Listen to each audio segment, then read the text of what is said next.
शिक्षा विकास समन्वय इकाइ कपिलवस्तुको म इकाइ प्रमुख लोकनाथ मरासिनी यसी परीक्षा 2081 सञ्चालन सन्दर्भमा भएको तयारीका बारेमा यहाँहरु समक्ष सोको विवरण पेश गर्न गइरहेको छु, प्रस्तुत गर्न गइरहेको छु।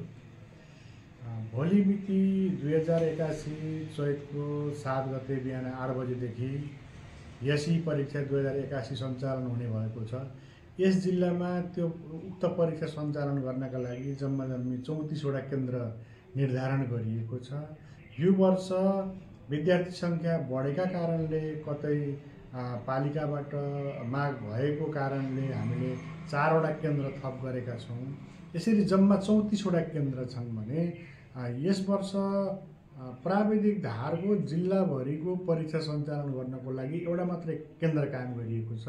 त्यो हो तौलेश्वर संस्कृत माविमा प्राविधिक धारको परीक्षा सञ्चालन हुने गरी व्यवस्था गरिएको छ भने ग्रेड वृद्धितर्फ 2078-79 का पुराना विद्यार्थीहरूका लागि यही तौलियाको वेस्ट पोइन्ट बोर्डिङ स्कुलमा केन्द्र निर्धारण गरिएको छ। यसैगरी यो वर्ष थपिएका केन्द्रहरूमा महाराजगञ्जको भद्रमावि पडरिया, यशोधरा गाउँपालिकाको मावि बैदौली, सुब्दोदन गाउँपालिकाको मावि बगदी मावि, यी 3 वटा केन्द्र र बलुहवा माविमा पनि यसरी हामीले केन्द्र थप गरेर केन्द्रलाई अलि व्यवस्थित गर्न खोजेका छौं।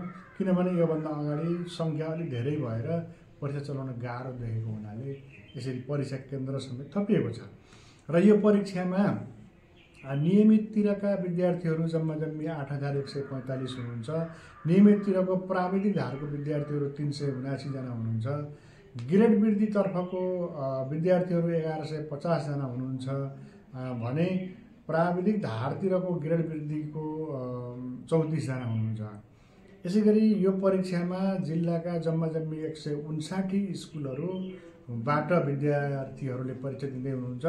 ती 159 विद्यालय मध्ये सामुदायिक विद्यालय 110 र संस्थागत विद्यालय 49 रहेको अवस्था छ।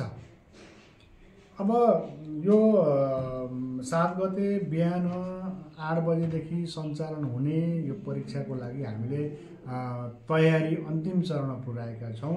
हामी 34 वटै परीक्षा केन्द्रमा उत्तर पुस्तिकाको लागि कपीहरू पुर्याइसकेका छौं। नजिकको चौकीहरूमा, प्रहरी चौकीहरूमा हामीले प्रश्नपत्र लगेर पनि बुझाइसकेको अवस्था छ।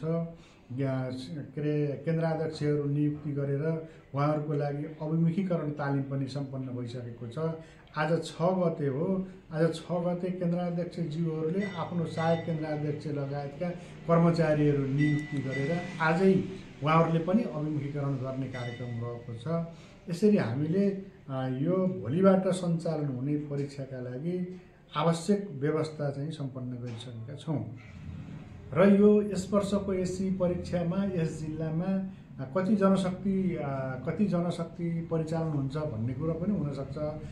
यहाँहरूलाई त्यो पनि म जानकारी गराउन चाहन्छु। यस वर्षको परीक्षामा जम्मी जिल्लामा केन्द्राध्यक्ष 34 जना हुनुहुन्छ भने सहायक केन्द्राध्यक्ष 63 जना, निरीक्षक 473 जना,